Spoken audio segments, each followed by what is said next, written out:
Welcome to another episode of Regulatory Oversight, a podcast dedicated to delivering expert analysis on the latest developments shaping the regulatory landscape. I'm one of the hosts of the podcast, Stephen Piepgrass, and I lead our firm's Regulatory Investigation Strategy and Enforcement, or RISE, practice group. On our podcast, we try to highlight insights from members of the group, including our nationally ranked state AG's practice, as well as guest commentary from industry leaders, regulatory specialists, and current and former government officials. Our team is committed to bringing you valuable perspectives, in-depth analysis, and practical advice from some of the foremost authorities in the field today. Before we begin, I encourage all our listeners to visit and subscribe to our blog, regulatoryoversight.com, to stay current on the latest in regulatory news. Today, I'm again joined by my colleagues Mike Yaghi and Dan Waltz, both of whom are members of our RISE practice group, as we bring you the second of our special two-part series on the Better Business Bureau, or BBB. In this final episode, we'll explore the intricacies of BBB grading and its impact on your company, while discussing effective strategies for managing and improving BBB ratings. We'll have a little conversation around the potential role for AI in complaint management and talk about how businesses can navigate the accreditation processes, while also considering the effects of regulatory actions on BBB ratings. As you may recall, Mike is a partner in our Orange County office and represents clients in regulatory enforcement investigations involving all facets of their business. He leverages his experience with the BBB to assist clients in enhancing their relationships with both regional BBBs and the Council of Better Business Bureaus, or CBBB. Dan is a former Illinois Assistant Attorney General and leverages his knowledge of the government to handle complex regulatory investigations, inquiries, and other regulatory matters at the federal, state, and local level. And together, Mike, Dan, and I often work together on BBB matters. So Mike and Dan, thanks again for joining me today, and I'm excited to continue our conversation on the BBB and how the ratings could impact companies. Thanks, Stephen. Yeah, it's great to be here with both you and Dan. Absolutely. Why don't we kick things off, as we previewed in the intro, by talking a little bit about managing BBB ratings. I know that's something that is probably top of mind for our clients and something we've had a lot of experience doing. So, Mike, do you want to kick us off with just a quick overview of how we try to go about managing and helping businesses improve their BBB ratings? Yeah, thanks, Stephen. The rating is heavily factored on things that the BBB will minus from 100% score, right? I think we talked about this last time, where companies start with 100% score, and then different things that take place in the marketplace cause the BBB to deduct points from that score. And one of the big areas where points are deducted is for consumer complaints, and the volume of consumer complaints vis-a-vis the size of the company, sales of the company, and sort of the industry. And so managing the complaints that come into the BBB in a very timely manner and ensuring that they're resolved and or don't go unresponsive to, right? So it's important for companies to respond to those complaints and try to address them. And addressing them doesn't necessarily mean giving the consumer what they're asking for, right? It's just addressing their concerns and really keeping the BBB in the loop on doing so. And the goal there is to avoid having the BBB think you're either ignoring consumer complaints or not responding to them in a substantive way. So that's an easy way to sort of stay current on complaints and ensure that nothing is slipping through the cracks and addressing those. We like to get very practical with our listeners here. And one of the things that Mike and Dan and I have done is worked with companies to streamline their BBB complaint handling process, make sure they have a very, very clear way of handling complaints, that they have the right training in place for the folks who are really on the front lines of responding to those complaints. And then, and this is something, Dan, I think you could address, also sort of understanding categories of complaints and how that can be used to more efficiently and effectively manage the complaints as they come in and get answers out. Can you talk maybe, Dan, a little bit about how you've done that, coming alongside a business, working with them to capture their complaints and then categorize them and manage them or respond to them in an efficient way. Yeah, that's absolutely right, Stephen. So when a consumer leaves a complaint about a business on the BBB website, that consumer fills out a form. It's an online form that various aspects of it are pre-text, and there are various aspects of it that are pre-populated pull down menu type complaints. And so the BBB provides consumers with, I think it's 12 categories of complaints, ranging from things like the quality of the product, customer service issues, delivery issues, things like that, sort of typical complaint categories for consumers.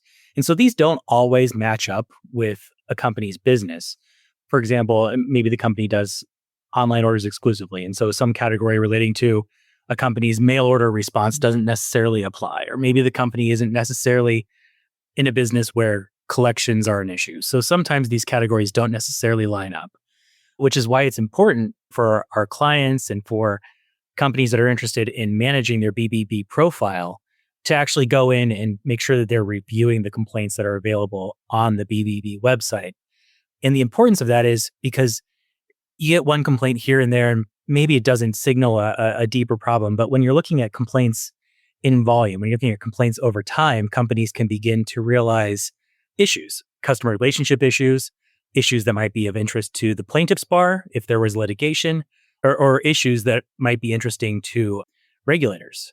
It's a reflexive action to go and review complaints that have been already filed, but it can also help a company identify issues and proactively address those so they're not a bigger problem in the future. And the BBB website is typically very good for companies who are interested in viewing that information kind of at a good scale. Yeah, I want to add to that actually, because I think, Stephen, you touched on training, which ties right into what Dan said, right? It's important, I think, for companies to look at how they're managing and addressing BBB complaints to ensure nothing's slipping through the cracks, right? You might have sort of like a BBB employee who's the lead, right, that deals with BBB complaints, but they all often have to work with other departments and other groups to resolve things, right? If there's a breakdown in that process where maybe certain complaints aren't being addressed sufficiently, that's an issue, or they're being addressed sufficiently, but maybe it's not getting communicated to the BBB. So the BBB thinks it's sort of an open-ended or unresolved or a complaint that went unanswered. So it's important because we've seen this in many contexts where it's not any company doing anything wrong, right? It's just a matter of, like every other aspect of your business, you want to stay on top of sort of what is the process? Is it bulletproof? Are we addressing everything? Are things not slipping through the cracks? Because we've seen that happen where complaints are being addressed timely and they're being resolved, yet it's not for some reason communicated to the BBB. So the BBB has a different view of reality than the company. And it's something so simple that if you just fix it internally, you're going to avoid having sort of stale, unresolved complaints that dock your rating and give you a really bad rating or a lower rating. That's a really interesting point, Mike. I think what you just described is something that I'm always surprised about when we deal with clients in their BBB ratings. It's the blind spots we uncover. I mean, just trying to go through the process of training and addressing those issues, it is common for us to identify blind spots that the company wasn't even aware of and to address those blind spots in a timely manner. So it's a very valuable exercise. Yeah, that's important to managing their, a company's rating for sure. Yep, and their relationship with the BBB overall. I'm sure a lot of our listeners who are tuned in on the regulatory front were hearing Dan describe the process of going through vast quantities of complaints and categorizing them and coming up with responses to them. And many of our listeners' minds might have thought immediately, well, wait a minute, is there a role for AI to play here? And that's actually something that we've been thinking a good deal about, especially when you're dealing with large companies that get very large numbers of complaints. Just like with any regulator, sometimes complaints can be completely legitimate, submitted by customers who have real issues, but sometimes the complaint process can be abused. So one of the ways that I think in the future AI could be used is to really drill down and see whether there is any abuse of the complaint process going on I'm sure that's something that the BBB is thinking about. Whether they have any current plans to implement any sort of AI solutions around that, I don't know. But it's something that companies who are interested in using AI, I think, should absolutely be thinking about, just to figure out what is it. Once you start to see patterns of complaints, are they real complaints, or are they complaints that are being really ginned up to gain an advantage in the marketplace or for whatever other reason? Because that is something that we have seen as we've worked with clients in this space. So one of the things, Mike, that I thought would be good for our listeners to hear, you talked a little bit about the complaint resolution process, the fact how important it is to the grades to resolve complaints and address them and not leave them unaddressed. But another piece, and in this instance, it's really unavoidable in some cases, are the impact of regulatory actions on your BBB rating. Can you talk a little bit about that? Because really, this is how we all got introduced to the BBB. Many of us who work in the regulatory space, that's often how we first engage with the BBB is, well, wait a minute, what's going to happen if I signed a settlement agreement and assurance of voluntary compliance and assurance of discontinuance with this particular regulator? How is that going to impact my BBB rating? So can you talk a little bit about that? Yeah, no, it's a good question because the BBB addresses regulatory complaints or settlements of that nature sort of as another category to subtract from a rating score.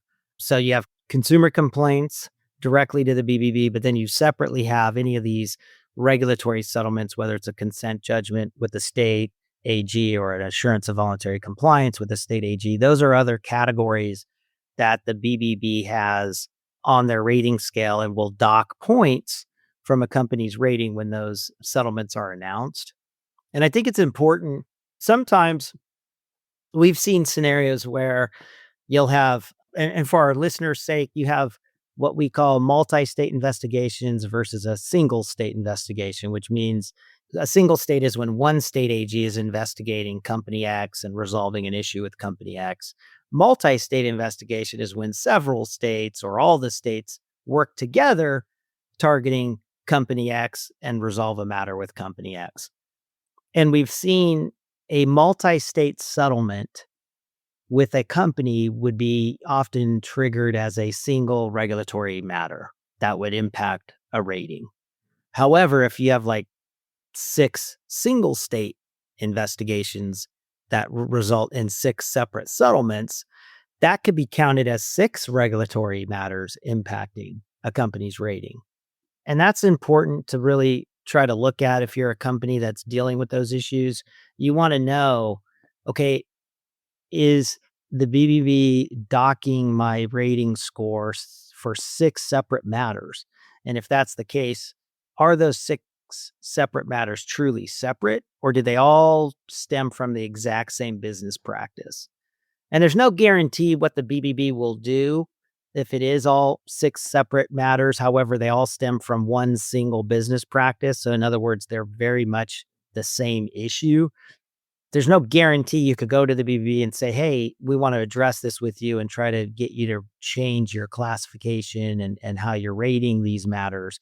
But we have had success in doing that, meaning we've been able to reach out to the BBB and explain to the BBB that they're counting separate regulatory matters as separate settlements to dock a client's score to reduce their rating, when in fact we believe that they were all collectively of the same issue and should be counted as one single regulatory matter, even though there's 6 separate settlements, for example. And we've had some success there. Again, it's going to be on a case-by-case basis, but it's something important for companies to be aware of. And it's always better, right? You'd rather have one regulatory matter docking your score as opposed to 6, because that's a greater subtraction from your rating to get you down to a D or an F in some horrible rating. So that's important to look at and be aware of.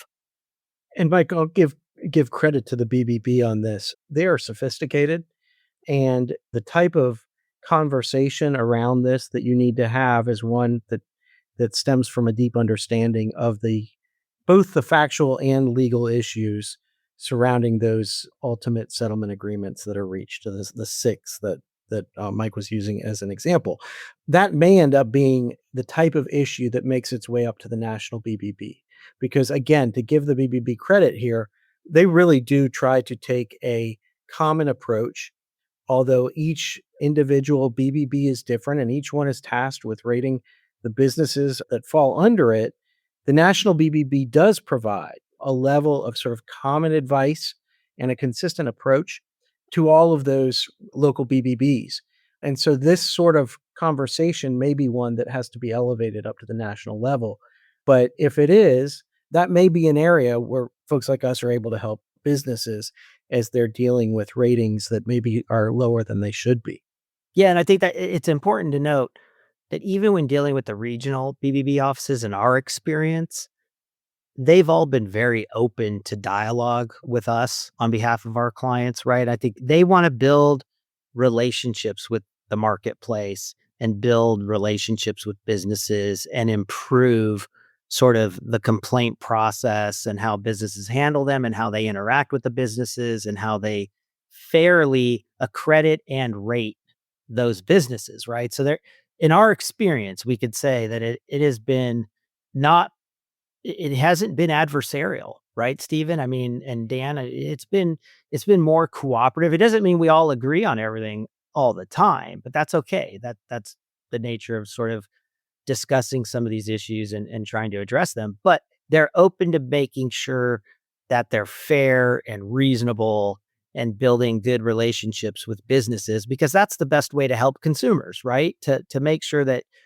everyone's sort of working together to make sure that accurate ratings are assigned to companies, that consumer issues or regulatory issues are adequately resolved and graded and rated correctly, and sort of not adversely impacting a rating or accreditation, but fairly making sure that they're rating it and grading it based on their policies and procedures.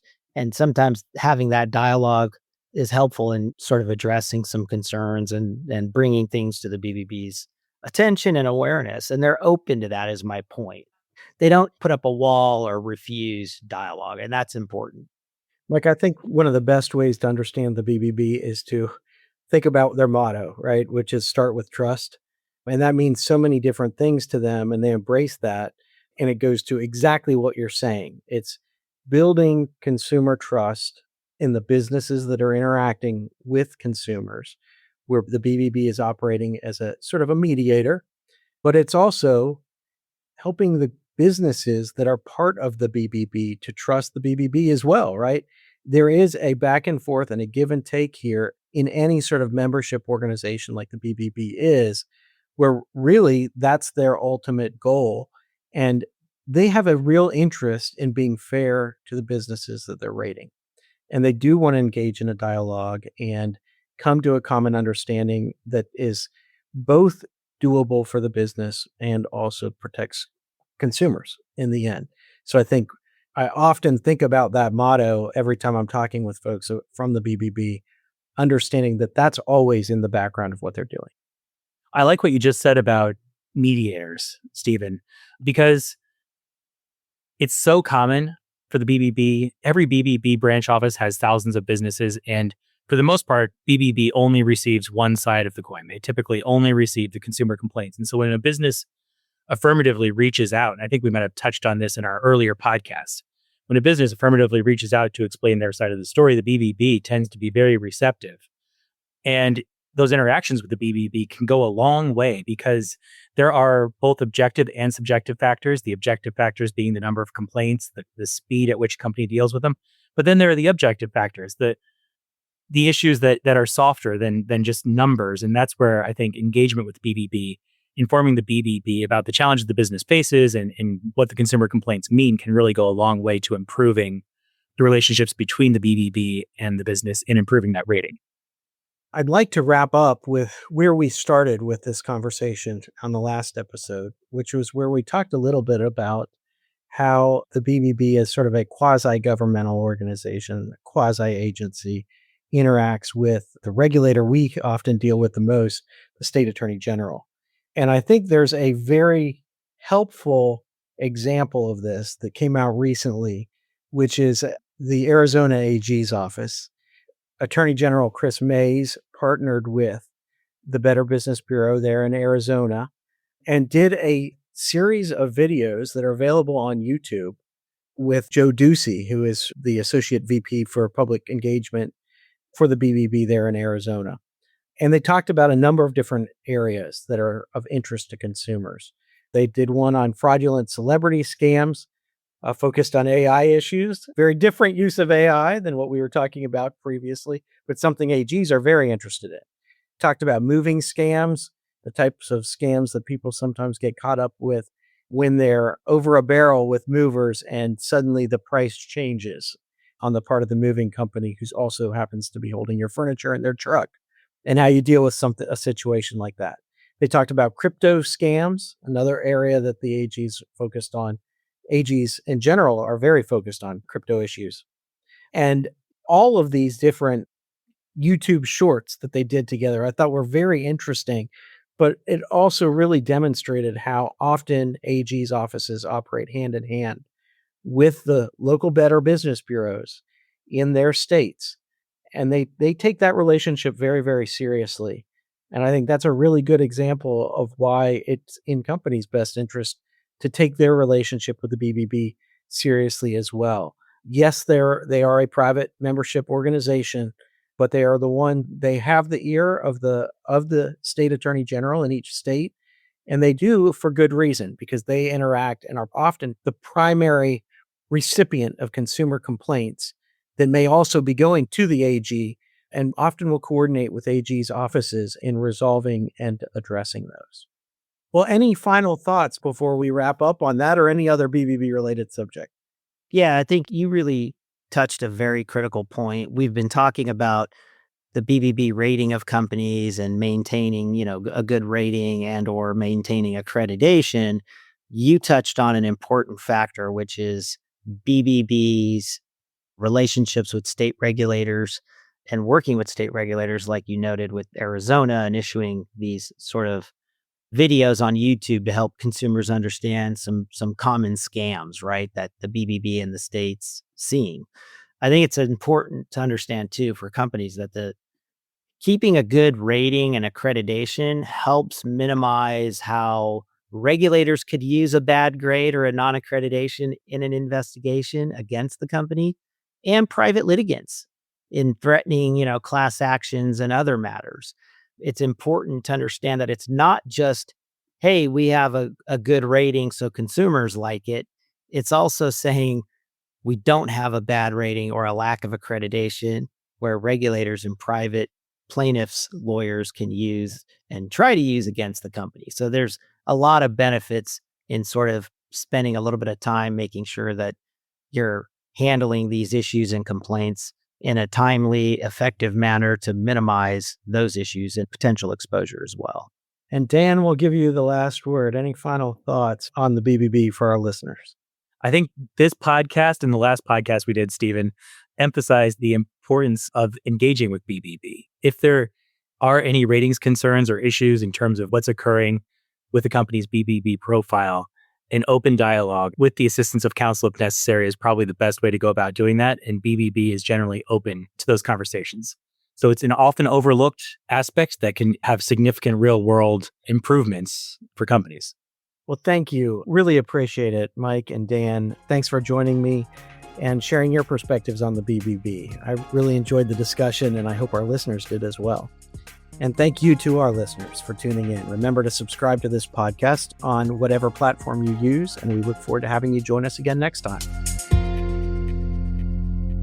Copyright Troutman Pepperlock, LLP. These recorded materials are designed for educational purposes only. This podcast is not legal advice and does not create an attorney-client relationship. The views and opinions expressed in this podcast are solely those of the individual participants. Troutman does not make any representations or warranties, expressed or implied, regarding the contents of this podcast. Information on previous case results does not guarantee a similar future result. Users of this podcast may save and use the podcast only for personal or other non-commercial educational purposes. No other use, including without limitation, reproduction, retransmission, or editing of this podcast may be made without the prior written permission of Troutman Pepper Locke. If you have any questions, please contact us at troutman.com.